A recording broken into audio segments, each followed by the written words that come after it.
Fluid mechanics. The cursed technique that allows an engineer to manipulate the flow of air and water by controlling the cursed energy of pressure and velocity. This cursed energy is everywhere. It moves through air, through water, and through anything that cannot resist deformation. To analyze this flow, fluid sorcerers must deploy the simple domain known as the control volume, where boundary is drawn, not around an object, but around space itself. Within this space, the flow is forced to reveal its behavior. But this technique demands a binding vow. To gain the ability to analyze a fluid, the engineering sorcerer must sacrifice precision.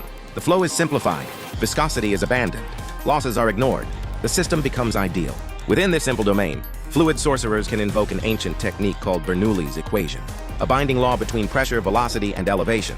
If one rises, another must fall, a balance enforced across the flow itself. But this law is fragile. Break the ideal conditions and it collapses instantly. And when the flow begins to resist, when viscosity spreads through the system, when pressure and forces entangle beyond separation, the fluid sorcerer deploys their ultimate weapon, domain expansion, Navier-Stokes equation. Within this domain, the sure hit effect guarantees that every force, every pressure change, and every motion is accounted for. No engineer since the Heian era has survived this domain unharmed, with the sole exception of Satoru Gojo, of course.